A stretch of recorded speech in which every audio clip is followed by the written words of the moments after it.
Hey everyone, welcome back. Today, we're diving into a pretty heavy topic, the Rape of Nanking, Yeah. a moment in history where a city and its people became victims of just unimaginable brutality. And I think folks listening might be thinking, why? Why revisit such a dark chapter?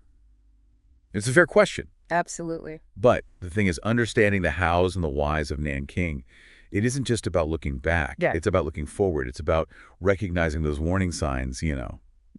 understanding the human capacity for, well, incredible cruelty, but also incredible resilience. It's a powerful thing to examine. Yeah, and we've got a lot to unpack here. What happened in those 6 weeks in 1937? What led up to it? And what can we even learn now from this tragedy? Well, and what makes this deep dive so insightful is that we're going to be looking at this event from three really distinct vantage points. We've got the Japanese military perspective, trying to kind of get inside and unravel the mindset that led them to invade China in the first place. Right. Then we're going to shift gears completely, and we're going to hear from the Chinese civilians who were trapped inside that city as it fell. Oh, wow. Stories of, as you can imagine, unimaginable suffering, but also incredible courage. Yeah. And finally, we've got a really unique perspective from the Westerners who chose to stay behind. Missionaries, doctors, even a businessman. Their accounts are harrowing, and they really give us a glimpse into the chaos and brutality of that time. It's kind of mind-blowing, actually, the range of sources that we're working with here. Diaries, military reports, photographs. Yeah. It's like piecing together a puzzle. But instead of some, pretty picture, we're confronting a really, really dark reality. That's a good way to put it. So before we get into the thick of it, let's back up a bit. Japan's decision to invade China, it didn't just come out of nowhere, right? What was going on in Japan that set them on this path? You're right. It's crucial to understand the context. For centuries, Japan had been this isolated island nation, almost completely cut off from the rest of the world. Then boom, the 19th century hits, and they're thrust onto this global stage, Wow. forced to confront Western military and technological dominance. Wow, that's quite a leap. It sounds like they were playing catch-up, but with a vengeance. Did this rapid modernization come with any unforeseen consequences? Absolutely. This breakneck modernization wasn't just about, building factories and railroads. Right. It was about transforming their entire society. Wow. And part of that transformation involved a surge in nationalism. Okay. This sense that Japan needed to prove itself as a major power on the world stage. So it's like they went from feeling isolated to feeling like they had something to prove. Exactly. And unfortunately, this need to prove themselves often manifested in aggression, particularly towards their neighbors in Asia.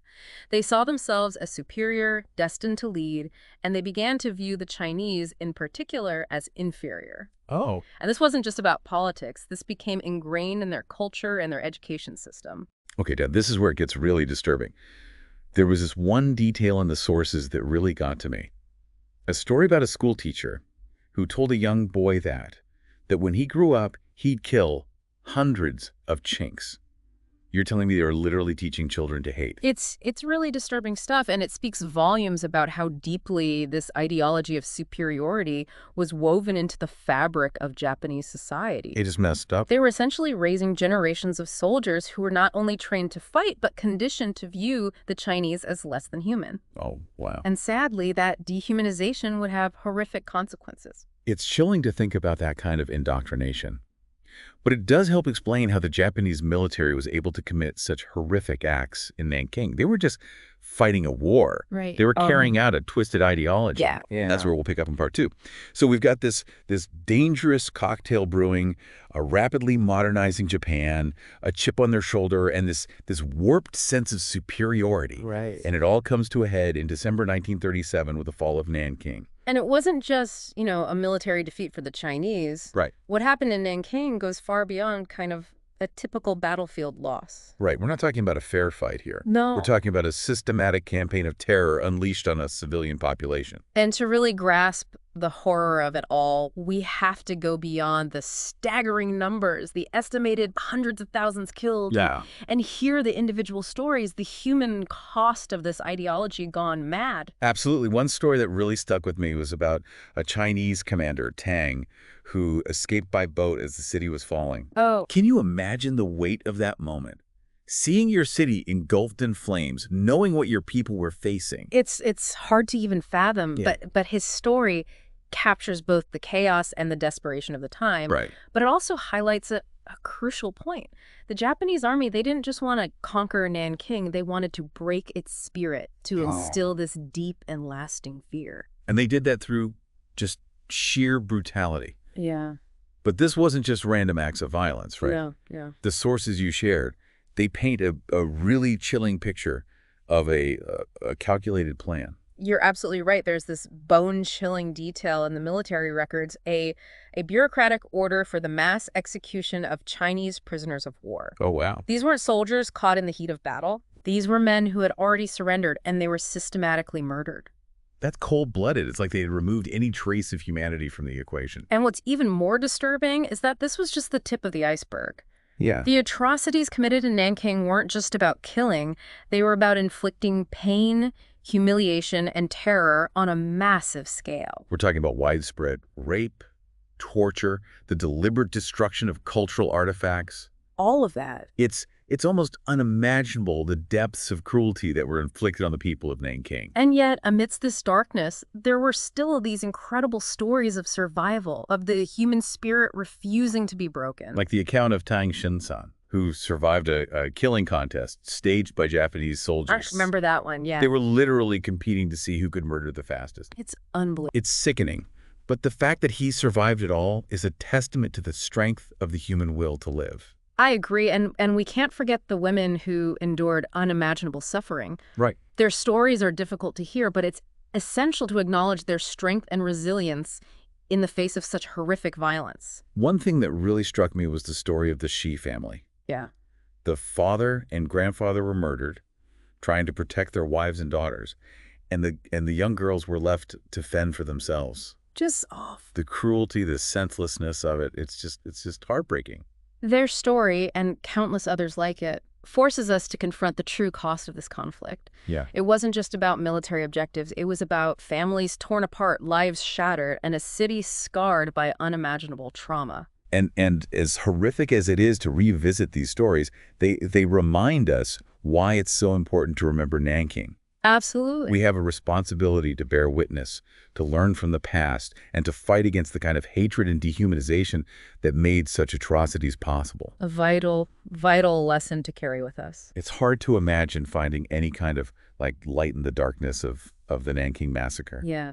But even in that maelstrom of violence there were stories of incredible courage, compassion. You're right, and some of the most remarkable stories from this period come from a group of Westerners who chose to stay in Nanking as the city fell. Wow. They established what became known as the Nanking Safety Zone. It's amazing to think about this tiny pocket of refuge right in the middle of the war zone. It makes you wonder, who were these people? Mm. Who were these people who risked their lives to help strangers in such a dangerous situation? Well, one of the most well-known is John Rabe, a German businessman. Okay. And get this, he was a member of the Nazi Party, yet he became this beacon of hope for thousands of Chinese civilians. A Nazi saving lives during one of history's most brutal massacres. Talk about a twist of irony. It really makes you question our assumptions, doesn't it? But Rabe's story is a powerful reminder that even in the darkest of times, human decency can prevail. Yeah. He used his influence to negotiate with the Japanese, providing shelter and protection to those who would have otherwise been left to fend for themselves. And he wasn't alone.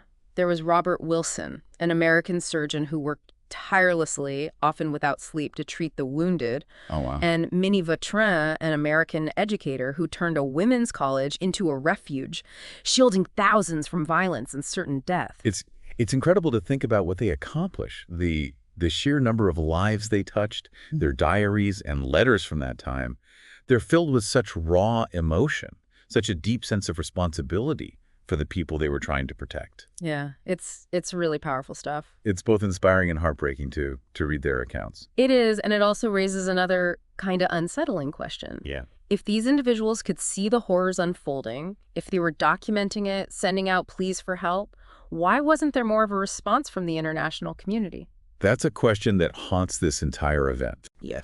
The world knew what was happening in Nanking, They did. yet the response was tragically inadequate. There's There's this one detail that really highlights the apathy of the time. Okay.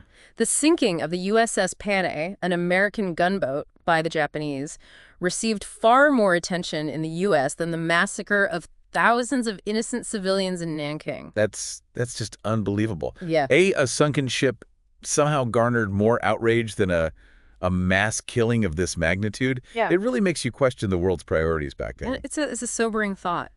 But, as we know, the story of Nanking doesn't end with the withdrawal of the Japanese army. Right.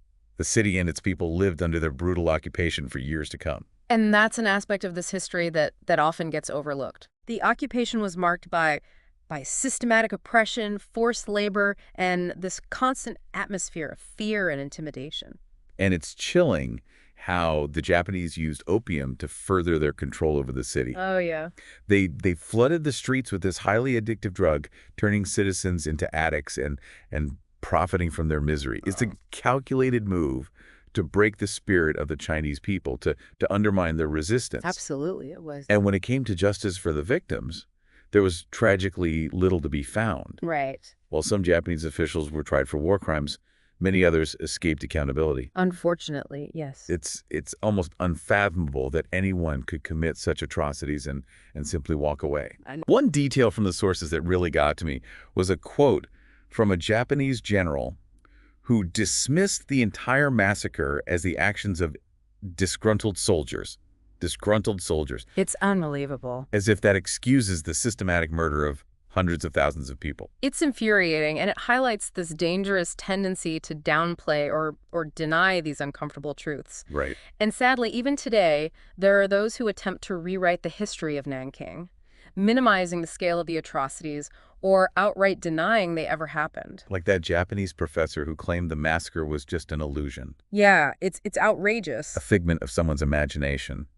As if the overwhelming evidence, the firsthand accounts, the photographs, all counted for nothing. Which is exactly why it's so vital to keep these stories alive, to challenge those who would seek to erase the past. We have a responsibility to remember Nanking, not just for the victims and their families, but for ourselves. Because forgetting Nanking isn't just forgetting history. Right. It's forgetting the lessons that we should have learned from it. Exactly. It's about recognizing the human capacity for evil, but also the human capacity for resilience, for compassion, for hope, even in the face of unspeakable cruelty. Oh, so well said. And it's a reminder that silence, indifference, is never the answer. Never. We all have a role to play in fighting for a more just and compassionate world. I completely agree. So what does this all mean for us today? How do we take these heavy lessons and apply them to our own lives? It's about recognizing the warning signs, the rhetoric of hatred and division, the dehumanization of others. It's about speaking out against injustice, about supporting those who are marginalized and oppressed. It's about remembering that empathy, compassion, and understanding are not signs of weakness, but rather the foundation upon which we can build a better future. If this deep dive has left you wanting to explore further, we've included a list of books, documentaries, and resources in the show notes. Please do. The journey doesn't end here. In fact, it's just the beginning. The learning never stops. The story of Nanking is a stark reminder of humanity's potential for both darkness and light. It's a call to action for each of us to confront injustice, to champion compassion, and to ensure that such horrors are never repeated. Until next time, thanks for taking this deep dive with us.